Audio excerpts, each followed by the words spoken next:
गुरुवार रात 10 बजे स्टेशन रोड पर तेजी से आई बाइक फिसल गई। इसी दौरान सामने से आ रही कार ने बाइक सवार को टक्कर मार दी। देखिए सीसीटीवी फुटेज किस तरह हुई टक्कर। दिल दहला देने वाले इस हादसे में बाइक पर 3 नाबालिग सवार थे जिन्हें कार ने रौंद दिया। इनमें से एक की घटनास्थल पर ही दर्दनाक मौत हो गई, जबकि शेष 2 गंभीर रूप से घायल हो गए।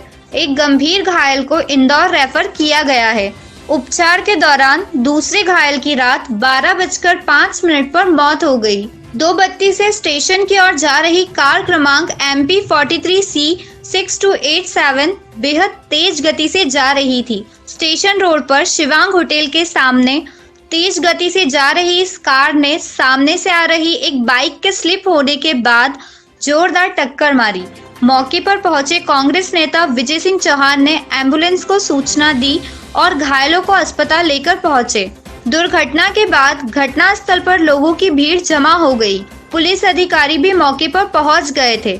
पुलिस ने घायल किशोर और दुर्घटना में मृत हुए युवक के शव को तत्काल जिला चिकित्सालय भिजवाया। दुर्घटना के बाद अज्ञात कार चालक कार को घटनास्थल पर छोड़कर मौके से फरार हो गया था। पुलिस सूत्रों के अनुसार मृत युवक की जेब से एक फोटो मिला है, जिससे उसकी शिनाख्त सैयद शान अली 17 निवासी आनंद कॉलोनी के रूप में हुई है, जबकि उसके साथ बाइक पर सवार चेतन पिता बलवंत सक्तावत 17 निवासी आनंद कॉलोनी और हर्ष पिता देवेंद्र राव 16 निवासी धीरज शाह नगर गंभीर रूप से घायल हुए थे।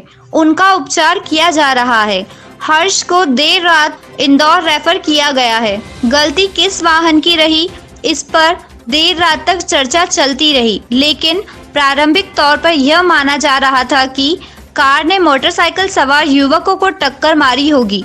लेकिन इलाके के सीसीटीवी फुटेज का एक वीडियो सामने आया है, जिससे साफ होता है कि कार चालक अपनी सामान्य गति से स्टेशन की ओर जा रहा था कि अचानक सामने से आ रही मोटरसाइकिल ठीक कार के सामने फिसल गई और तीनों युवक कार के नीचे आ गए। इस मामले में एसआई मनोज जादौन ने बताया, स्टेशन रोड पे जो होटल शिवांग पैलेस है उसके सामने एक कार और एक 2 व्हीलर पल्सर गाड़ी का जो है एक्सीडेंट हुआ है आमने सामने का, जिसमें से पल्सर गाड़ी जो है दिलबाग चौराहे से आ रही थी और स्टेशन रोड से जो घोड़ा चौराहा है वहाँ से जो है कार जा रही थी। तो वहाँ पर शिवांग पैलेस के सामने जो है कार ने मोटरसाइकिल सवार तीनों बच्चों को कुचलते हुए आगे चली गई है। अभी तक की घटना में ये आया है। दुर्घटना में कोई जनानी हुई है? हाँ, इसमें जो है एक बच्चा जो है वो एक्सपायर हुआ है स्पॉट पर। 2 को जो है हॉस्पिटल आए, जिनकी चिकित्सा चल रही है, इलाज चल रहा है। कार जो है वो दिलबाग चौराहे पे मिल गई है, या अभी बाद में पता चलेगा इसका। नहीं, अभी इसकी जानकारी नहीं है।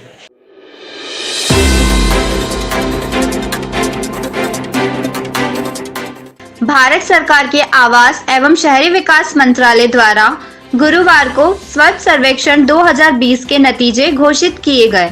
घोषित नतीजों में रतलाम शहर को best city in citizen feedback award प्रदान किया गया। बड़े झटके के साथ छोटे अवार्ड ने सुकून ही दिया है। स्वच्छता में 1 लाख से 10 लाख की आबादी वाली श्रेणी के 4242 शहरों में रतलाम को देश में 31वां स्थान प्राप्त हुआ है। गुरुवार को नई दिल्ली में आयोजित कार्यक्रम में वीडियो कॉन्फ्रेंसिंग के माध्यम से केंद्रीय आवास एवं शहरी विकास मंत्री हरदीप सिंह पुरी द्वारा नतीजे घोषित किए गए। इस दौरान रतलाम NIC कक्ष में कलेक्टर एवं प्रशासक नगर निगम रुचिका चौहान, निगम आयुक्त सोमनाथ झारिया, पूर्व निगम आयुक्त SK सिंह, कार्यपालन यंत्री सुरेश व्यास, सहायक यंत्री श्याम सोनी, उपायुक्त विकास सोलंकी आदि उपस्थित थे। And Ratlam in Madhya Pradesh wins the award for Best City in Citizens Feedback.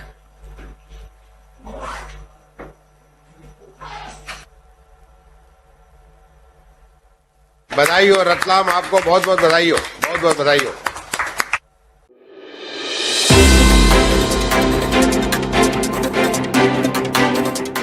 खराब सड़क और कीचड़ से परेशान नागरिकों का आक्रोश सड़क पर उतर गया है। मनीष नगर, तुलसी नगर और विद्यानगर के रहवासियों ने सड़क पर आकर जमकर प्रदर्शन किया और जिम्मेदारों को नकारा बताया। गुस्साए नागरिकों का कहना था कि कई बार समस्याओं को बताया लेकिन कोई समाधान नहीं हुआ। इस क्षेत्र की जनता इतनी आक्रोशित है कि निकाय चुनावों में वोट नहीं डालकर बहिष्कार करने तक की घोषणा कर दी। इस क्षेत्र में बेशुमार कीचड़ से चलना फिरना मुश्किल हो रहा है।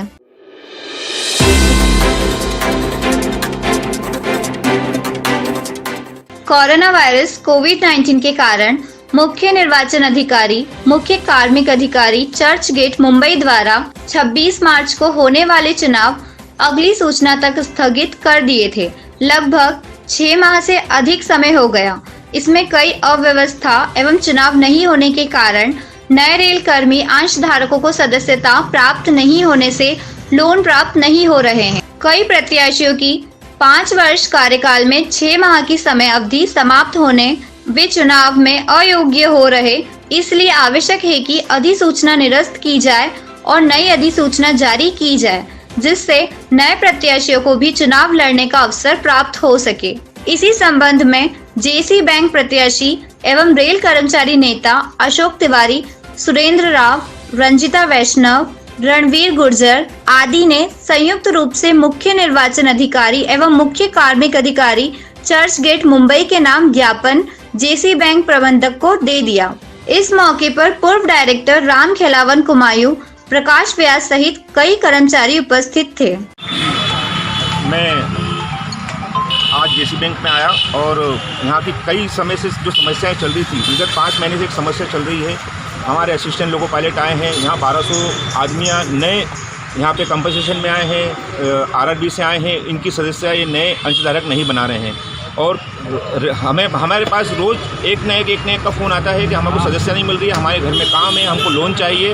और जिस तरह का इन्होंने 5 महीने में जो दुर्व्यवहार अंशधारकों के साथ कर रहे हैं, उस साफ सुथरी मांगों को लेकर हमने आज बैंक प्रबंधक को मेमोरेंडम दिया है और हम हेडक्वार्टर को भी जताना चाहते हैं। और वरिष्ठ मंडल कार्मिक अधिकारी वर्तमान जो रतलाम मंडल के हैं उनको भी हमने अवगत कराया था, पर उन्होंने कुछ सूद नहीं लिए। हम चाहते हैं कि शीघ्र अतिशीघ्र ये चुनाव हो या निरस्त हो। कोरोना महामारी से सभी जूझ रहे हैं। हम भी ये चाहते हैं कि इसमें सजगता और सुरक्षा बरती जाए। जब 27 उपचुनाव विधानसभा में हो रहे हैं तो क्यों ना हम भी हमारी पहल करके इस चुनाव को शीघ्र अतिशीघ्र कराया जाए।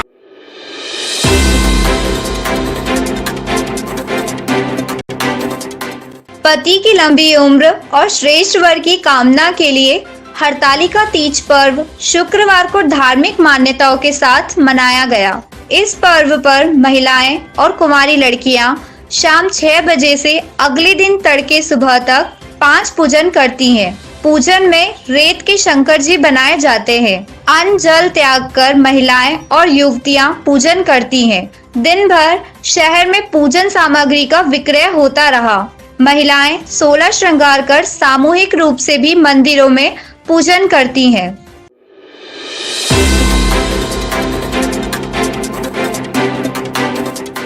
सोयाबीन की फसल को लेकर किसान चिंतित थे। किसानों का कहना है कि किसानों की कई हेक्टेयर फसल में अफलन की समस्या उत्पन्न होने लगी है। बांगरोद के किसानों ने इस समस्या से फसल में नुकसान होने पर कृषि विभाग से निरीक्षण कर आंकलन कर शासन को अवगत कराने की मांग की है। कृषकों ने उप संचालक कृषि के नाम ज्ञापन भी सौंपा। कृषकों ने इस समस्या पर बताया, उप संचालक कृषि विभाग को हम अवगत कराने आए हैं। बांगरोद में अधिकांश किसानों के यहाँ पे खेतों में फसल में अफलन की समस्याएं देखने को मिल रही है, जिसको लेकर सभी किसान जो है चिंता में भी थे और ग्राम सेवक को भी अवगत करा। तो उन्होंने बताया कि आप उप संचालक महोदय को आवेदन दे दें ताकि इसकी जो है विधिवत अपन जांच होकर के आगे इसको कार्रवाई को आगे बढ़ाएंगे, ऐसा उन्होंने आश्वासन दिया था। तो सभी किसान साथी आए हैं और माननीय संचालक कृषि को ज्ञापन देंगे आज।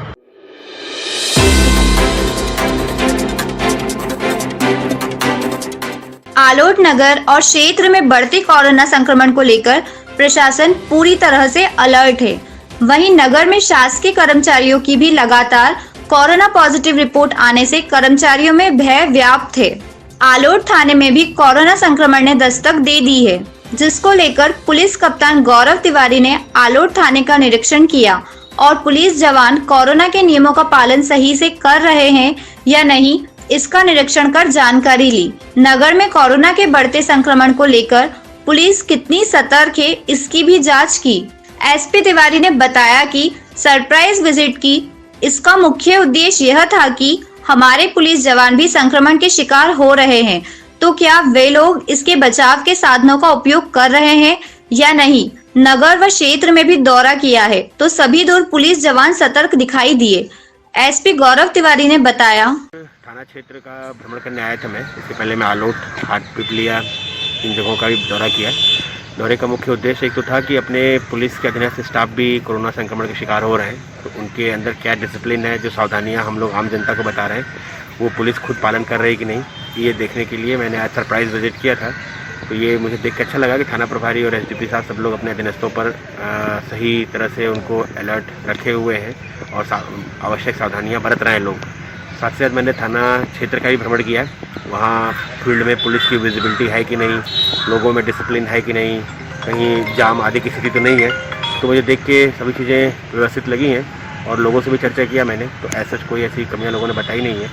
तो एक तरह से सरप्राइज विजिट था देखने का, कि देखने के लिए थाना क्षेत्र में क्या चल रहा है, थाने की पुलिस कितनी अलर्ट है, एक्टिव है।